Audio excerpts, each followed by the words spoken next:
وبركاته.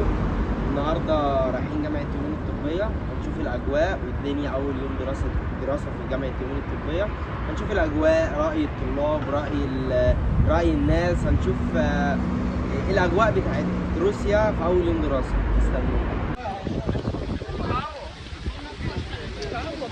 سيف من مصر، ايه شعورك يا جو كده وانت رايح الجامعة؟ مبسوط طبعا. مبسوط بس؟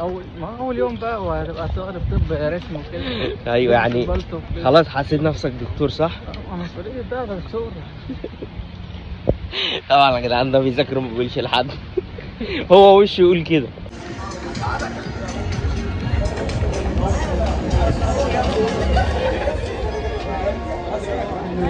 اخويا محمد قول لي بقى كده ايه شعورك كده اول يوم؟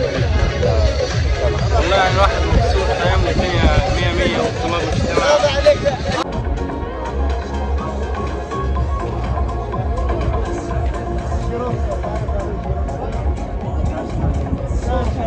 اليمن، اهل اليمن واهل الكرم، ايه شعورك كده وانت رايح اول يوم جامعه وكده؟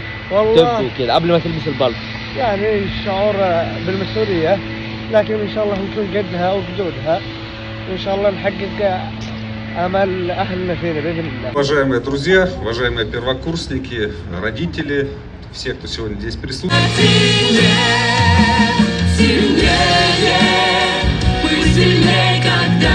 Ботсвана, Гаити, Гана, Грузия, Демократическая Республика Конго, Египет.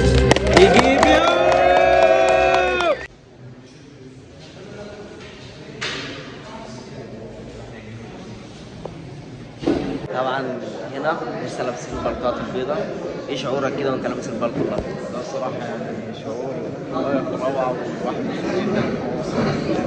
حاجة جميلة جدا يعني. والاشتراك إن شاء الله. ان شاء الله اشوفك كده في رقم واحد.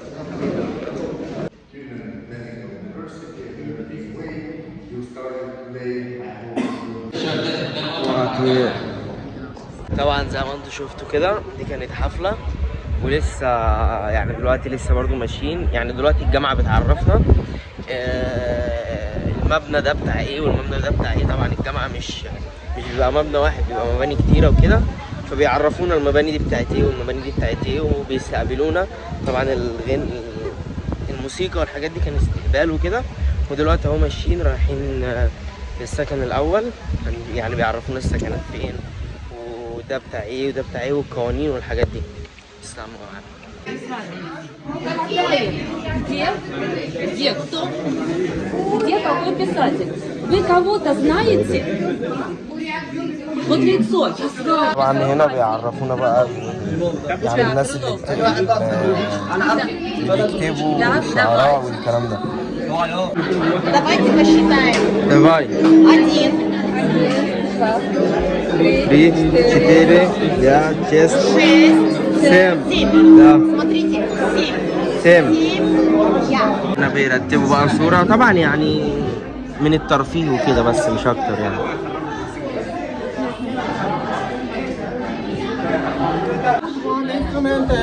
طبعا هنا بتعرفهم الاسامي بتاعت الموسيقى وكده، الالات الموسيقية وكده.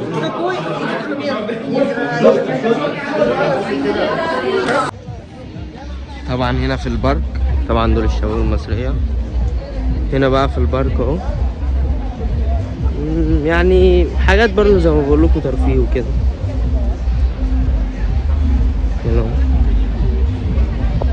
وطبعا زي ما انتم شايفين كده النهارده الدنيا كانت جميله. طبعا في حاجات كتير معرفتش اصورها، يعني كان زحمه وكده معرفتش اصورها وكده.